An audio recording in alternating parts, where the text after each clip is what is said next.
अमरनाथ एक स्थान है जहाँ पार्वती जी को वो अनमोल मंत्र प्राप्त हुआ था। अब इस दास के पास वो कंप्लीट स्पिरिचुअल नॉलेज है, वो अमर मंत्र है। ये अमर मंत्र जो भगवान शिव ने पार्वती जी को दिया, ये तो इतना अमर है, जब तक शिव रहेगा पार्वती की मृत्यु पुनः नहीं होगी। और एक दिन पार्वती भी मरेगी, शिव भी मरेंगे, ये अविनाशी नहीं है।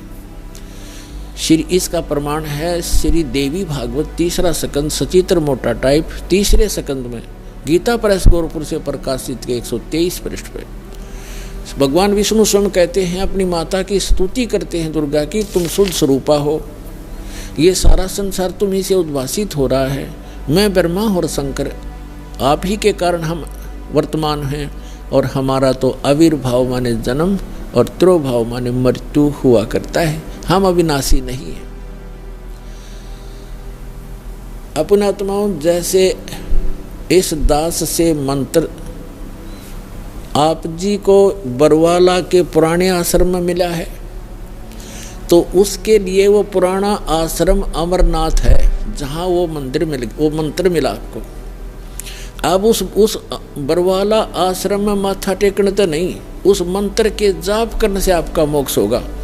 और वो मंत्र आपको ये दास कहीं भी मिल जावे, जैसे घर घर जाया करते थे हम, वो घर में मंत्र देते थे, तो उनके लिए वो स्थान है, वो अमरनाथ जहाँ ये मंत्र मिला था। उस अमरनाथ उस अमर मंत्र के मिलने वाले स्थान से मोक्ष नहीं, चाहे माथा टेको चाहे ना टेको, उस मंत्र के जाप से मर्यादा में रहते हुए साधना करने से आपका मोक्ष होगा। जैसे पहले हम नगर नगर में जाकर सत्संग करने लगे थे, और वहाँ टेंट लगाया करते थे, भट्ठी बनाया करते थे मिट्टी ग्राउंड में, ईंटों की मट्टी भट्ठी बनाकर हलवा खीर बनाते थे, और सत्संग करके हम अगले स्थान दूसरे शहर में चले जाते थे।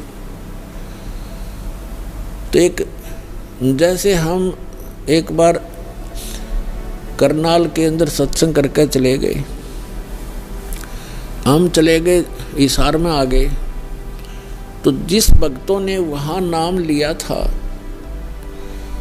तो उनके लिए वो करनाल का वो मैदान अमरनाथ है।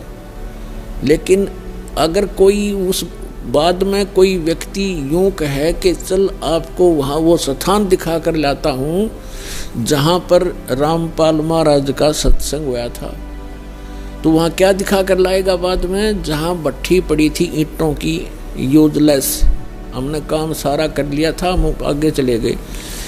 अब उन भट्टियों को देखने से, जैसे हम वहाँ ये सत्संग जहाँ हो रहा हो और ये दास जहाँ उपलब्ध हो, तो वहाँ भक्त हों, वहाँ पर खीर भी मिलेगी, हलवा भी मिलेगा, और ये अनमोल ज्ञान भी सुनने को प्राप्त होगा।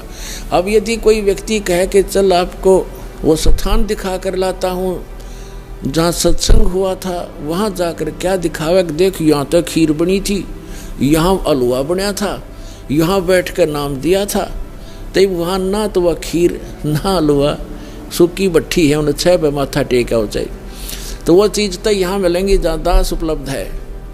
अब ये बरवाला के अंदर है वो भट्ठी, वो खीर भी, हलवा भी, और अनमोल मंत्र और ज्ञान भी।